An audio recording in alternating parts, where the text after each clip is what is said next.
एकच नारा परत घेऊन अब की बार भाजपा तडीपार गावागावात जा आणि या हुकुमशाही राजवटीचा अंत करा। नरेंद्र मोदी भाइयों और बहनों सिर्फ मास्क है, मुखौटा है। जैसे ये बॉलीवुड के एक्टर हैं उनको रोल दिया गया है।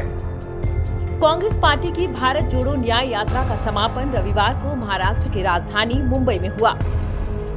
इस दौरान इंडिया गठबंधन में शामिल दलों के प्रमुख नेता मुंबई के शिवाजी पार्क में इकट्ठा हुए। लोकसभा चुनाव से पहले विपक्षी नेताओं ने एक साथ आकर एकजुटता का संदेश दिया और चुनावी अभियान का आगाज किया। इस दौरान एक नेता ने बीजेपी को घेरते हुए कह दिया कि अब की बार बीजेपी तड़ीपार। ऐसे में आइए जानते हैं कि ये बयान देने वाले नेता कौन है। मुंबई में हुए कांग्रेस के कार्यक्रम में हिस्सा लेने के लिए पार्टी नेता सोनिया गांधी, मल्लिकार्जुन खड़गे, राहुल गांधी और प्रियंका गांधी पहुंचे थे। इंडिया गठबंधन के अन्य नेता एनसीपी के अध्यक्ष शरद पवार, शिवसेना के अध्यक्ष उद्धव ठाकरे और आरजेडी नेता तेजस्वी यादव भी भारत जोड़ो न्याय यात्रा के समापन कार्यक्रम में शामिल हुए। इस दौरान सभी नेताओं ने एक एक कर लोगों को संबोधित किया और सरकार को महंगाई, बेरोजगारी से लेकर अलग अलग मुद्दों पर घेरा। दरअसल उद्धव ठाकरे ने लोगों को संबोधित करते हुए बीजेपी को निशाने पर लिया। उन्होंने कहा कि बीजेपी एक गुब्बारा है और दुर्भाग्य से हम उन लोगों में शामिल हैं जिन्होंने इसमें हवा भरी है। पीएम मोदी के लिए वह और उनकी प्रधानमंत्री की कुर्सी उनका परिवार है। ठाकरे ने कहा, पीएम मोदी हम सभी लोगों की परिवारवादी पार्टियां कहकर आलोचना करती हैं, लेकिन मैं पूछना चाहता हूं कि मोदी का परिवार क्या है। पीएम मोदी के लिए वह और प्रधानमंत्री की कुर्सी ही उनका परिवार है। उद्धव ने आगे कहा, वे 400 सीटें जीतना चाहते हैं ताकि देश में तानाशाही लाई जा सके, लेकिन जब लोग इकट्ठा होते हैं तो तानाशाही का खात्मा हो जाता है। अब की बार बीजेपी तड़ीपार। ठाकरे ने भारत सरकार की जगह मोदी सरकार शब्द का इस्तेमाल करने के लिए भी बीजेपी की आलोचना की। भाजपा एक फुगा आहे आणि मला वाईट एका गोष्टीचं वाटतं की या फुग्यामध्ये हवा भरण्याचं काम आम्हीच केलं होतं। संपूर्ण देशात त्यांचे 2 खासदार होते, त्या फुग्यामध्ये आम्ही हवा भरली आणि त्यांच्या आता डोक्यामध्ये हवा गेली। माझं भारत सरकार आणि हे जे आता जाहिरात करतायत मोदी सरकार, म्हणजे तुमच्या डोक्यामध्ये काय माझ्या देशाचं नाव बदलण्याचं स्वप्न आहे? एकच नारा परत घेऊन अब की बार भाजपा तडीपार गावागावात जा आणि या हुकुमशाही राजवटीचा अंत करा, एवढीच एक विनंती करतो आणि आपली रजा घेतो। जय हिंद, जय महाराष्ट्र। राहुल गांधी ने कहा कि प्रधानमंत्री मोदी ईवीएम, ईडी, सीबीआई और आयकर विभाग के बिना लोकसभा चुनाव नहीं जीत पाएंगे। उन्होंने कहा कि मोदी एक मुखौटा है जो शक्ति के लिए काम करते हैं। वह हल्के आदमी हैं जिनके पास 56 इंच का सीना नहीं है। कांग्रेस के पूर्व अध्यक्ष ने आरोप लगाया कि पीएम मोदी का भ्रष्टाचार पर एकाधिकार है। उन्होंने सवाल किया कि क्या आपको लगता है कि शिवसेना और एनसीपी के लोग अलग होकर सत्तारूढ़ गठबंधन में ऐसे ही शामिल हो गए? राजा की आत्मा ईवीएम में है।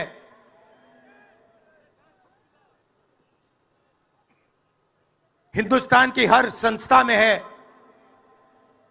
ईडी में है, सीबीआई में है, इनकम टैक्स डिपार्टमेंट में है। एक वरिष्ठ नेता, नाम नहीं लेना चाहता हूं, इसी प्रदेश के एक वरिष्ठ नेता कांग्रेस पार्टी को छोड़ते हैं और रो के कहते हैं, मेरी मां से रो के कहते हैं कि सोनिया जी मुझे शर्म आ रही है,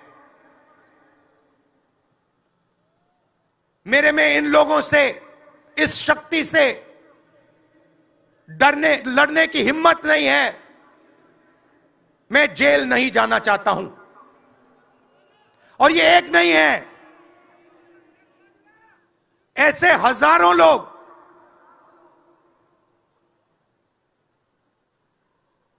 डराए गए हैं। क्या आप सोचते हो शिवसेना के लोग, एनसी के लोग ऐसे ही चले गए?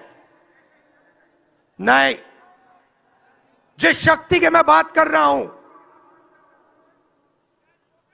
उन्होंने उनका गला पकड़कर उनको बीजेपी की ओर किया है और वो सब डर के गए हैं। नरेंद्र मोदी भाइयों और बहनों सिर्फ मास्क है, मुखौटा है।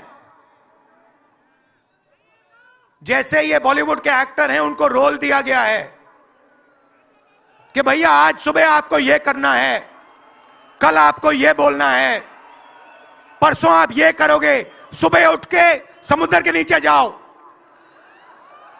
चलो सी प्लेन में उड़ो। 56 इंच की छाती नहीं है, खोखला व्यक्ति है। एनसीपी के मुखिया शरद पवार ने याद दिलाया कि अंग्रेजों के खिलाफ भारत छोड़ो आंदोलन की शुरुआत मुंबई शहर से हुई थी, इसलिए उन्होंने अब बीजेपी छोड़ो का आह्वान किया है। उन्होंने कहा, बदलाव लाने की जरूरत है। जिन लोगों ने झूठे वादे करके देश को धोखा दिया है, जब हमें वोट देने की ताकत मिलेगी तो उन्हें सबक सिखाना होगा। इतने सारे वादे किए गए, लेकिन उनमें से एक भी लागू नहीं किया गया। ऐसे लोगों को हटाने की जरूरत है। आने वाले महीनों में हमें वह अधिकार मिलेगा, इसलिए तैयार रहें। तमिलनाडु के मुख्यमंत्री और डीएमके नेता एमके स्टालिन ने भी लोगों को संबोधित किया। उन्होंने इलेक्टोरल बॉन्ड को बीजेपी का सफेदपोश भ्रष्टाचार बताया। स्टालिन ने कहा कि इंडिया के नेतृत्व में धर्मनिरपेक्ष, संघीय और समावेशी सरकार बनेगी। डीएमके चीफ ने कहा कि विपक्ष ने अपने गठबंधन का नाम इंडिया रख लिया है, तो अब बीजेपी के लोगों ने इंडिया शब्द का इस्तेमाल बंद कर दिया है। स्टालिन ने कहा, ये डर दिखा रहा है। पीएम मोदी ने हमें भ्रष्ट कहकर बदनाम करना शुरू कर दिया है, लेकिन इलेक्टोरल बॉन्ड ने साबित कर दिया कि बीजेपी भ्रष्ट है। ये बीजेपी का सफेदपोश भ्रष्टाचार है। बिहार के पूर्व उप मुख्यमंत्री और आरजेडी नेता तेजस्वी यादव ने कहा कि संवैधानिक संस्थाओं को हाईजैक किया जा रहा है, चुनी हुई सरकार को गिराया जा रहा है। जब फर्जी प्रोपेगेंडा फैलाया जा रहा था, तब राहुल गांधी ने एकता और लोकतंत्र वापस लाने के लिए भारत जोड़ो यात्रा पूरी की। उन्होंने कहा, हम देश की विविधता को बचाने के लिए एक साथ आए हैं, न कि मोदी या शाह को हराने के लिए। हम यहाँ उस विचारधारा के खिलाफ लड़ने के लिए हैं जिन्होंने कभी आजादी की लड़ाई में योगदान नहीं दिया, कभी अपने कार्यालय पर तिरंगा नहीं फहराया। हम लोगों ने पीएम मोदी को हराने के लिए हाथ नहीं मिलाया है, बल्कि उस विचारधारा को हराने के लिए साथ आए हैं जिसने देश को बांटने का काम किया है। कांग्रेस की न्याय यात्रा की शुरुआत 14 जनवरी को हिंसा प्रभावित पूर्वोत्तर के राज्य मणिपुर से हुई। ये यात्रा 63 दिनों बाद मुंबई में आकर रविवार को समाप्त हुई। ये यात्रा असम, पश्चिम बंगाल, गुजरात, उत्तर प्रदेश, बिहार और महाराष्ट्र सहित 15 राज्यों में 100 से अधिक लोकसभा निर्वाचन क्षेत्रों से होकर गुजरी। इस दौरान राहुल गांधी अलग अलग शहरों में लोगों को संबोधित करते हुए सरकार पर हमला बोलते हुए भी नजर आए।